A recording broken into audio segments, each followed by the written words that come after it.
Ahir l'Espanyol va ser, evidentment, un equip d'alta volada. Però centrem-nos en la història. La temporada 75-76 el Real Madrid va ser el campió i l'Espanyol va aconseguir situar-se en el quart lloc de la taula classificatòria darrere del Barcelona i de l'Atlètic de Bilbao. Aquesta classificació li permetia disputar una competició europea la temporada següent. Era la tercera vegada que l'equip de Sarrià ho feia. En la primera eliminatòria va superar el Nice i després a l'Inter Braunschweig, però va caure derrotat a continuació davant del Feyenoord. Era el principi de 1977. Han passat, doncs, 11 anys i l'Espanyol de Clemente torna a ser un equip internacional.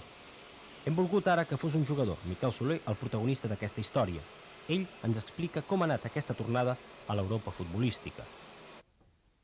A tots els components de l'equip ens ha produït una gran il·lusió el fet d'anar a Europa i a jugar una competició europea. Sortim dels camps espanyols, que evidentment ja els tenim molt coneguts, i ara, gràcies a això, podem conèixer una nova ciutat i uns nous costums, un nou folclore i una nova manera de viure. I per altra banda també ens enfrontem contra equips que ens poden rellençar arreu d'Europa i també la nostra cotització.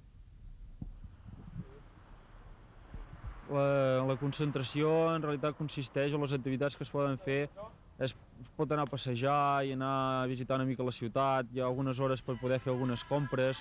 Per altra banda, les altres es consumeixen estant a l'habitació, llegint o mirant alguna la televisió, si posen algun vídeo, sobretot si posen música, no? Que evidentment és el que s'entén més.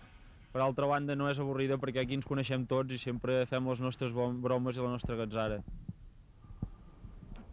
L'entrenament abans d'aquest partit és molt semblant als entrenaments que realitzem abans d'un partit de la Lliga Espanyola. Consisteix sobretot, és un entrenament suau i consisteix sobretot, a més després d'haver viatjat, de desentumir els músculs i d'activar-los o d'estimular-los. I es tracta sobretot d'això, de reaccions una mica ràpides per estimular els músculs que en realitat poden estar una mica dormits.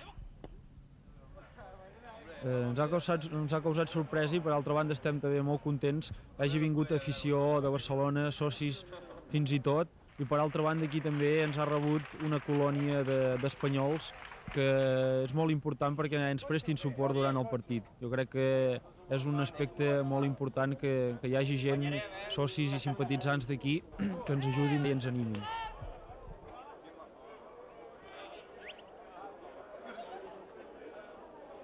El Borussia és un dels equips importants d'Alemanya. Ha disputat 104 partits internacionals, dels quals n'ha guanyat 62 i n'ha perdut tan sols 17, mentre que 25 han acabat en empat. És el 8è equip europeu per la quantitat de punts aconseguits darrere del Barcelona i supera l'Ajax i el Tottenham, per posar dos exemples. Això va fer que en l'actual eliminatòria les apostes s'inclinessin pel Borussia.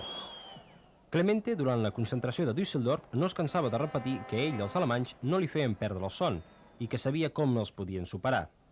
En una conferència de premsa que va tenir lloc a l'Hotel Intercontinental, va afegir que l'equip sortiria a jugar amb una tàctica defensiva, però que això no volia dir que renunciés a la victòria. L'Espanyol tenia a favor la simpatia amb què el van rebre a l'estadi Bokelberg de Mönchengladbach. Els gairebé 23.000 aficionats que hi havia a la graderia van aplaudir el detall dels jugadors blanquiblaus que abans del partit van repartir clavells als espectadors alemanys.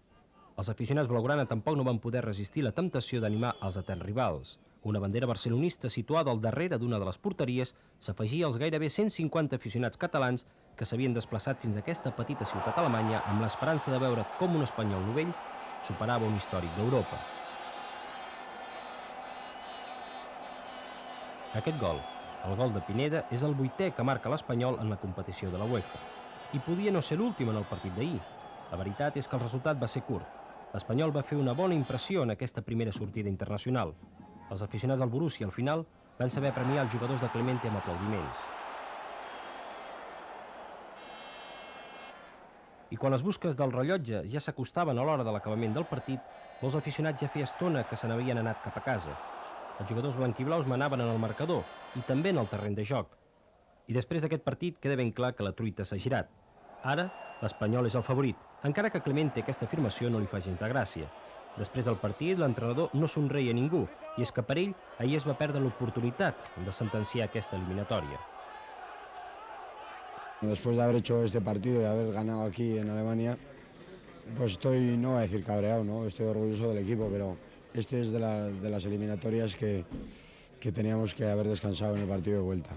Y sin embargo ahora pues nos vamos a tener que dar otra paliza porque el partido en casa va a estar terriblemente difícil también.